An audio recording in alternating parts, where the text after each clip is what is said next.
अस्सलाम वालेकुम नाज़रीन, मैं हूं समी इब्राहीम और आज अपनी इस वीडियो में मैं आपको बताऊंगा कि जो मुख्तलिफ़ इस वक्त सियासतदान जेलों में हैं उनकी ज़िंदगी किस तरह गुजर रही है। अब जो कस्टडी में है उनमें मरीम नवाज़ साहबा हैं, वो लाहौर में इस वक्त नैब के ज़ेर हिरासत हैं। फ़रियाल तालपुर साहबा जो हैं वो इस्लामाबाद में हैं। हमज़ा साहब भी लाहौर में हैं।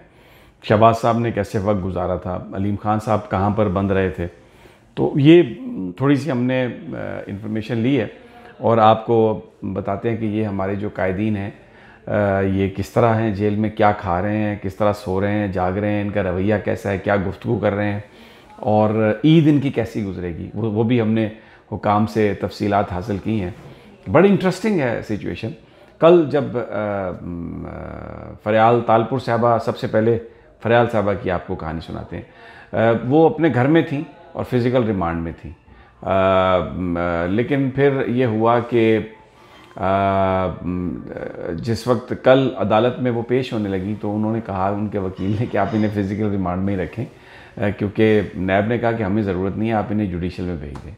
वो ये चाहते थे कि अगर फिज़िकल रिमांड में रहेंगी तो घर रहेंगी, जुडिशल रिमांड में तो जेल चली जाएंगी। तो उसको प्रीएम्प्ट करने के लिए वो कल सुबह ही आ गई पॉली क्लिनिक। उन्होंने कहा मेरी तबीयत बहुत ख़राब है, और फिर डॉक्टर्स ने ये कहा कि जी बड़ी तशवीशनाक हालत है और उनको हम अभी रिलीज़ नहीं कर सकते। नैब की टीम जब उन्हें लेने आई, क्योंकि अदालत ने जुडिशल रिमांड दे दिया था। फिर बिलावल भुट्टो भी आए, उन्होंने बड़ी तकरीर की और बड़ा लताड़ा गवर्नमेंट को, वही जो असम्बली में उन्होंने अल्फाज कहे थे, बेगैरत भी कहा और कहा कि ये जो आमिर जो भी ऐसे नहीं करते थे लेकिन इमरान खान साहब कर रहे हैं। और ये तासुर था कि बड़ी उनकी शदीद बीमारी है और ज़्यादती कर रहे हैं नैब वाले। रात उन्होंने गुजारी तो हमने भी थोड़ी सी रिसर्च की। ये बोल के दफ्तर के साथ ही है पॉली क्लिनिक, बिल्कुल। हमारे जाहिद फारूक मलिक साहब हमारे रिपोर्टर हैं, वो भी गए, एक खातून भी गई, मैंने भी चक्कर लगाया, कुछ लोगों से टेलीफोन पर भी बात की। तो आपको बताते हैं कि उन्होंने दवाई क्या ली है अभी तक, जिससे आपको अंदाज़ा हो जाएगा कि कितनी उनकी तबीयत ख़राब है। वो अभी तक जो उन्होंने दवाई ली है ना, एक तो वो ले रही हैं राइज़क, ये एसिडिटी की गोली है। राइज़क या जेंटेक आम लोग ये इस्तेमाल करते हैं कि अगर एसिडिटी हो, मैदे में तेज़ाबियत हो तो आप वो खाते हैं। दूसरी उन्होंने वो लगवाई है बोतल, लैक्टेट जो है, वो सलूशन इसलिए कि जी अगर आपके जिस्म में पानी की कमी हो, गर्मी का मौसम है, अमीर लोग वैसे ही बोतल लगवा लेते हैं, पसीना ज़्यादा आ गया, कहीं चलना फिरना पड़ गया तो बार एक तो वो उन्होंने लगाई। दूसरा एक एंटीबायोटिक लिया उन्होंने, सिप्रोक्सन, क्योंकि उन्हें चेस्ट इन्फेक्शन था बेसिकली, तो उन्होंने सिप्रोक्सन लिया। ये कहा गया कि उनका ब्लड प्रेशर बहुत हाई है, वो शुगर की मरीज़ हैं, तो उनके टेस्ट भी हुए हैं। मैं आपको उनकी रिपोर्ट बता देता हूँ। ब्लड प्रेशर उनका 3-4 दफ़ा उसका उन्होंने, ज़ाहिर है हर घंटे 2 घंटे के बाद वो लेते हैं, तो जो एवरेज आ रही है उनका, जो 2 ब्लड प्रेशर होते हैं ना, जैसे हम उर्दू में कहते हैं, ऊपर वाला ब्लड प्रेशर, एक नीचे वाला blood pressure, systolic and diastolic. तो वो जो उनका नीचे वाला ब्लड प्रेशर है वो 90 और 100 के बीच में है, और जो ऊपर वाला जो ब्लड प्रेशर है वो 150 और 60। कल जब थी उनकी हार्ट बीट थोड़ी सी ज़्यादा सी, वो 110 पर मिनट थी। और उनके और जो दूसरे जो टेस्ट उनके ईसीजी जैसे हम कहते हैं वो नहीं हुई, इसलिए कि वो बार बार वॉशरूम जा रही थी। उनका ये कहना था कि वो उनको मोशन आ रहे हैं और उनको उल्टियाँ आ रही हैं, जिसकी वजह से उनकी ईसीजी कल नहीं हो सकी। बाकी उन्होंने जो उनके सारे टेस्ट किए, अभी उनकी जो हार्ट बीट है वो बिल्कुल नॉर्मल है, और खाना घर का खा रही हैं, अच्छा खाना आ रहा है उनका। यहाँ पर हॉस्पिटल का खाना उन्होंने नहीं खाया। डॉक्टर्स मौजूद हैं, उनका सब कुछ हो रहा है, लेकिन अभी तक वो पॉली क्लिनिक में ही हैं। अब आप ख़ुद इससे अंदाज़ा लगा सकते हैं कि ये जो दवाइयाँ वो खा रही हैं, मैं तो ये कह रहा हूँ कि कोई मेडिकल बोर्ड बैठना चाहिए डॉक्टर्स का, और वो भी उन डॉक्टर से पूछें कि आपने ये जो हालत इतनी तशवीशनाक करार दे दी है, उनकी ईसीजी आपने की नहीं, और ब्लड प्रेशर उनका वो एवरेज है, और राइज़क वो खा रही हैं, और सिप्रोक्सन वो खा रही हैं, ये कोई इतनी बड़ी, और गोलियां खा रही हैं, कोई एंटीबायोटिक के इंजेक्शन भी नहीं लग रहे।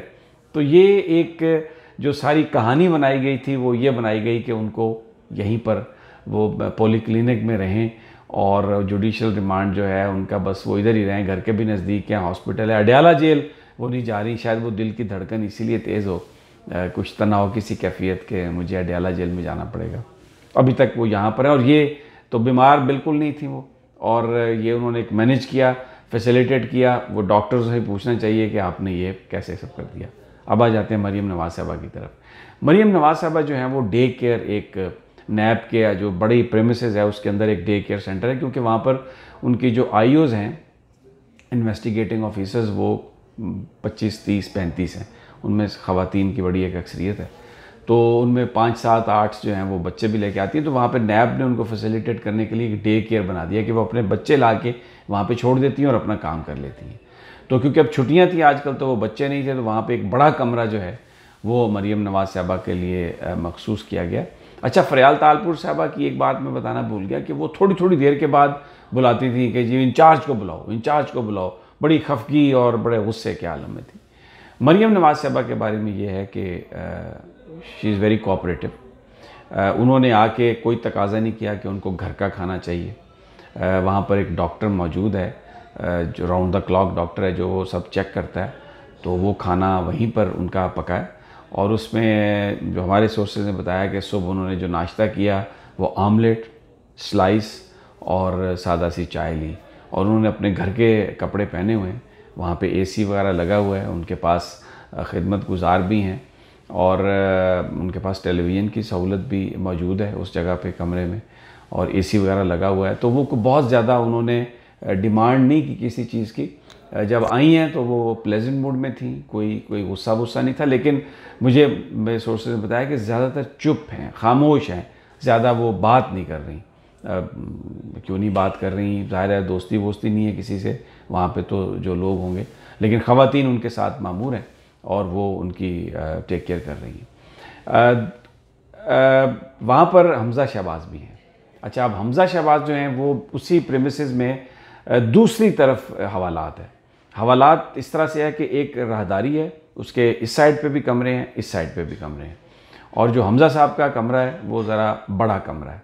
अलीम खान साहब जिस कमरे में थे उनसे बड़ा कमरा हमज़ा साहब को मिला है। वहाँ पर बेड है बड़ा, उनका अपना बेड उन्होंने मंगवाया। जो जेल का वहाँ पे जो नैब का बेड है वो उन्होंने उसकी जगह अपना बड़ा बेड उन्होंने मंगवा लिया था। नीले रंग की वहाँ पर वो है उनकी बेडशीट है।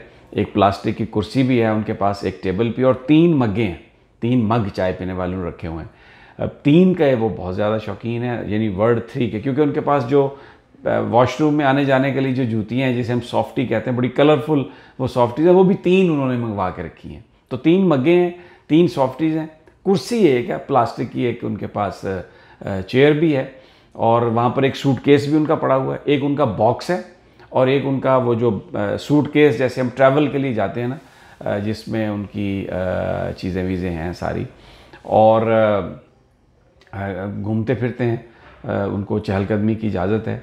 शहबाज साहब जब वहाँ पर थे तो वो मौसम कुछ इस तरह का था कि वो ऊपर अपना धूप वगैरह भी सेंकते थे और बड़े आराम से वो रहते थे, बड़ा ज़बरदस्त तरीके से। और हमें सोर्सेज ने बताया कि वो तकबीर नमाज के लिए जब होती थी तो वो जो तकबीर सलाह होती है जिसके बाद जमात खड़ी होती है, वो शहबाज शरीफ साहब करवाते थे, और बड़ी लोग इसकी हवाले से बड़ी बातें करते हैं। और अब इस दफ़ा जो तय है वो ये है कि जो ईद की नमाज है वो हमज़ा शहबाज कराएंगे। उस प्रेमिसेस में ये हुकाम ने हमें बताया कि ईद की नमाज हमज़ा शहबाज साहब पढ़ाएंगे। पिछली जो ईद की नमाज थी वो मुश्ताक चीनी ने पढ़ाई थी जो बाद हम आप गवाह बने हैं इनके ख़िलाफ़, वो जो सारा शुगर मिल का मामला है, तो वो मुश्ताक चीनी साहब ने वो नमाज़ पढ़ाई थी। लेकिन हमज़ा शहबाज का कमरा जो है वो इनसे अलीम खान साहब के कमरे से बड़ा है। ईद के लिए स्पेशल बंदोबस्त है, शीर खोरमा होगा, दूसरे खाने होंगे, घर से जो लोग हैं वो खाना ला सकेंगे, उनको मुलाकात की भी इजाज़त होगी। और हमज़ा साहब के कमरे में एक जाए नमाज भी पड़ी है कोने पे, और डेफिनेटली अल्लाह को बंदा बहुत याद करता है जब हवालात में हो। तो मरीम साहबा के पास भी वो है जाए नमाज। तो लेकिन ईद के दिन वो अपनी मर्ज़ी का खाना खा सकेंगे, अपनी मर्ज़ी के लोगों से मिल सकेंगे, आने जाने की इजाज़त होगी। अभी नैब के अंदर मरीम नवाज़ साहबा और हमज़ा साहब ये आपस में नहीं मिल सकते, ये एक दूसरे से ज़रा इनका जो है वो फासले पर है मामला इनका। जुमे मैंने कहा कि ईद की नमाज ये पढ़ाएंगी। अच्छा, एक और बात जो मैं आपके साथ शेयर करना चाहता हूँ, अब नवाज़ शरीफ साहब कोट लखपत जेल में, तो बड़ा बातें हुई कि जी उनसे टीवी लिया जा रहा है और उनसे एसी लिया जा रहा है, और बड़ा नून लीग ने एक बड़ा माहौल भी गर्म किया। लेकिन एक्चुअली जो सूरत हाल है, अभी जब मरीम नवाज साहबा जब पिछली दफ़ा गई हैं उनके पास, तो 2 आमों की पेटियां दे के आई हैं उन्हें। अब हम सबको पता है, जो इन्होंने बताया है कि नवाज़ शरीफ साहब को शुगर है, तो मैं ये समझने से कासर हूँ कि वो 2 पेटियां जो है नवाज़ शरीफ साहब के पास आमों की, अब वो खुद खाएंगे या किसी और को खिलाएंगे। और इसके साथ साथ ये बताया गया कि उनको वो भी और भी बहुत सारा फ्रूट जो वो लेके आई हैं साथ अपने। तो शुगर के जो मरीज़ हैं अमूमी तौर पे तो वो फ्रूट नहीं खाते, लेकिन बहरहाल वो दे के आई हैं। दूसरा, एक और बात हमें पता चली कि इनमें से किसी के पास भी जो नैब की जो कस्टडी में है, इनके पास टेलीफोन की सहूलत मौजूद नहीं है। ये टेलीफोन इनके पास नहीं है, लेकिन ख्वाजा साद रफ़ीक साहब के पास और ख्वाजा सलमान रफ़ीक साहब के पास, क्योंकि वो जुडिशल में हैं, वो जेल में हैं, उनके पास टेलीफोन की सहूलत मौजूद है। इसलिए मौजूद है कि वो अपने दोस्तों को गाहे बगाहे फ़ोन कर लेते हैं। अब वो फ़ोन उनका अपना है या वो फ़ोन किसी का इस्तेमाल करते हैं, इसका हमें नहीं पता, लेकिन वो फ़ोन जो है वो उनका अपना है, यानी वो फ़ोन इस्तेमाल कर लेते हैं। आखिरी बात आपको बताते चलूँ कि अभी तो फरियाल साहबा पॉली क्लिनिक में हैं। अब इनके जो टेस्ट हैं वो सारे नॉर्मल आ रहे हैं, इनका LFT भी हुआ है और भी दूसरे टेस्ट हुए हैं।